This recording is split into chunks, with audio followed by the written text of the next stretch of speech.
Louvado seja nosso Senhor Jesus Cristo. Nós vamos refletir o terceiro domingo do Advento, ano B, Marcos, o nosso terceiro encontro.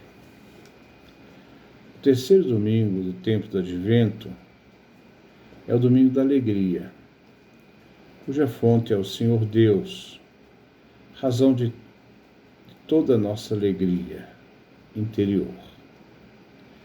A alegria é fundada na esperança ativa, não passiva, que nos lança para frente, sustenta a nossa vida. A esperança é o motivo impulsionador da história de Israel. Os judeus esperam a libertação da escravidão do Egito. Depois de 40 anos no deserto, esperavam chegar à terra prometida, à espera do fim do exílio da Babilônia, mas também à espera da chegada do Messias, que cumpriria todas as esperanças.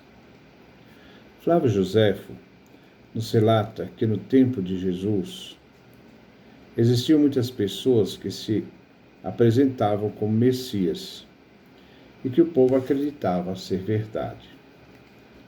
Mas o tempo estava maduro para a vida definitiva do libertador de Israel. Veremos no Evangelho que as autoridades, sacerdotes, levitas, irão perguntar a João Batista se ele era o Messias. Até mesmo João Batista, quando estava preso, mandou perguntar a Jesus, Mateus capítulo 11, versículo 3, és tu aquele que deves vir, ou devemos esperar outro? Com a profecia de Isaías, revela que a profecia se cumpriu na pessoa do Messias. Agora é a chegada da plenitude, a vinda de Deus entre os homens. É na esperança e na alegria que nos preparamos para renovar nossa fé em Deus e nos seus discípulos e evangelistas, que anunciaram essa esperança e, ao mesmo tempo, a alegria da presença do Messias na história. A antífona de entrada é tirada da carta de São Paulo aos Filipenses, capítulo 4, do versículo 4 a 5. Alegrai-vos sempre no Senhor, repito, alegrai-vos. O Senhor está próximo. Diante da esperança cristã ativa e transformadora, a comunidade orante é chamada a uma exortação: alegrai-vos sempre no Senhor. A alegria da fé, que nos une para podermos celebrar. A igreja orante está de prontidão. O Senhor está próximo na sua palavra, na Eucaristia e na pessoa de nossos irmãos e irmãs. A primeira leitura é tirada do livro do profeta Isaías, capítulo 61, do versículo 1 a 2, do versículo de 10 a 11. Faz parte do terceiro Isaías, que vai do capítulo 56 a 66. E esse texto foi escrito no pós-exílio da Babilônia. Os judeus desanimados deveriam de fortalecer a fim de reconstruir a terra que os babilônios devastaram. A esperança da reconstrução transformava então a vida do povo em alegria. Deus novamente lembrou do seu povo. O profeta anuncia um enviado por Deus. Nele repousará o Espírito do Senhor Deus. Irá inaugurar um tempo de graça, que vai levar a boa nova aos humildes. Essa passagem do profeta Isaías, mais tarde na sinagoga de Nazaré, Jesus irá atribuir para si. Hoje se cumpriu esta passagem da Escritura que acabais de ouvir.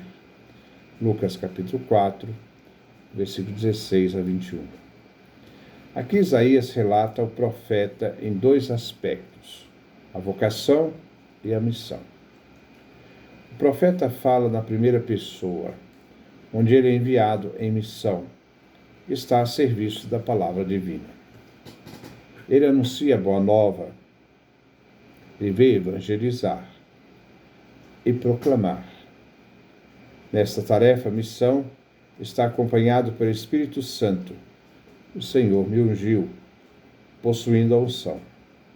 Ele inicia curando os que sofrem, uma cura interior, e anunciando um tempo de graça do Senhor, um ano jubilar. Levítico, capítulo 25, 10.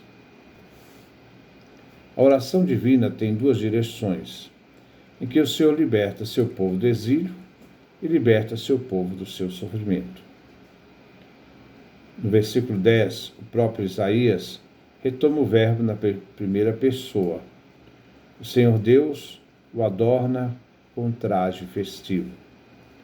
O profeta, depois de concluir sua mensagem aos aflitos, presos e exilados, dirige uma mensagem aos exilados, tendo em vista Jerusalém, que irá acolher aqueles que vêm do exílio.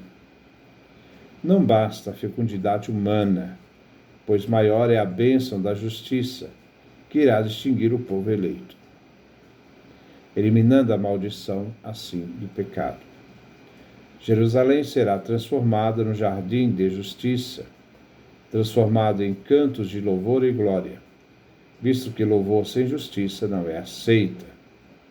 Isaías capítulo 1, versículo 10 a 20.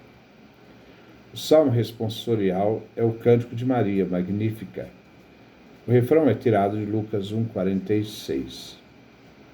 A minha alma se alegra no meu Deus. O Canto de Maria canta a alegria da salvação realizada por Deus na história e que tem em Maria o grande sinal de bênção e escolha. A primeira estrofe é tirada do capítulo 1, versículo 46 a 48. Maria inicia louvando a Deus que agiu em sua vida. A vida de Maria, a palavra vida significa alma, a alma é a vida. A alma de Maria glorifica o Senhor. E o Espírito, a realidade mais divina dentro do ser humano, se alegra em Deus, que é o Salvador de Maria. O Senhor Deus olhou a humildade, a serva, Maria, abençoando-a com a geração do Filho eterno do Pai, o humilde Jesus.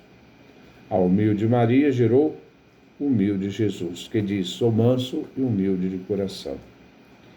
Em razão de tudo que Deus realizou em Maria, todos sem exceção, as gerações humanas chamarão Maria de feliz, beata, bem-aventurada. Na segunda estrofe, tirada dos versículos 49 e 50, diante de tudo que Deus fez na história, Ele agiu em todos aqueles que temem o Senhor. O Deus Salvador fez em Maria maravilhas, revelando a santidade do seu nome. A terceira estrofe é tirada do do versículo 53 a 54. Deus age derrubando os arrogantes e elevando os humildes. Os arrogantes não têm espaço para Deus, pois a riqueza os preenche. Deus age acolhendo seu povo Israel, servo de Javé, pois é fiel à aliança, confiando, entregando assim a seu povo o perdão, como gesto de misericórdia, para com seu povo eleito. A segunda leitura é tirada da primeira carta de São Paulo aos Tessalonicenses, capítulo 5, versículo 16 a 24. Paulo exorta aos Tessalonicenses a sempre viverem alegres. O cristão é um povo redimido, amado por Jesus, que se deu na cruz, venceu a morte, ressuscitou. E isto deve ser a razão da nossa alegria. As orações incessantes neste diálogo de intimidade com Deus devem ser sempre incentivada e mantida. saber dar graças em tudo na vida. Deus nos chamou para viver essa graça e conhecer os dons que nos deu por nosso Senhor Jesus Cristo. A vida espiritual deve ser sempre fomentada e que a disposição à palavra da revelação, procurando ter o espírito de discernimento e discernir todas as coisas, usando a inteligência para o discernimento e guardar aquilo que é bom. Paulo exorta para que se afaste de toda maldade, que não haja espaço para o mal na vida da igreja nem do cristão. É o Deus da paz que nos santifica e santifica toda a vida do ser humano. O ser humano é espírito, alma e corpo. Se faltar um desses elementos, não existe um ser humano. E que toda a vida do cristão esteja preparada e guardada para a vinda de Cristo, quando virá na glória para julgar vivos e mortos. Deus é fiel. Ele é o início de nossa vocação. Foi Ele que nos chamou e mantém a fidelidade a toda eleição, nos chamando. O Evangelho é tirado de João, capítulo 1, versículo 6 a 8, depois versículo 19 a 28. Novamente aparece a figura de João Batista. Ele é o precursor. E é nele que termina o Antigo Testamento. É nele que prepara o novo, a chegada do novo, com a chegada de Jesus. Jesus inaugura o novo, a nova criação, o novo povo de Deus, a nova aliança, com seu sangue na cruz. Quem é João Batista? Quem é Jesus, que João Batista anuncia? A missão de João Batista é divina, pois ele foi enviado por Deus. A sua missão é ser testemunha da luz, isto é, Jesus, a luz do mundo.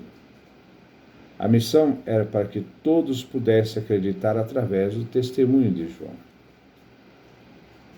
A mensagem de João é um testemunho. Diante do inquérito que as autoridades sacerdotais e levitas fizeram, enviando judeus a fim de interrogar João.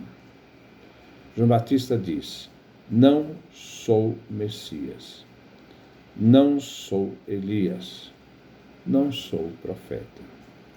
João é não sou. Aquele que João anuncia é Jesus. Eu sou.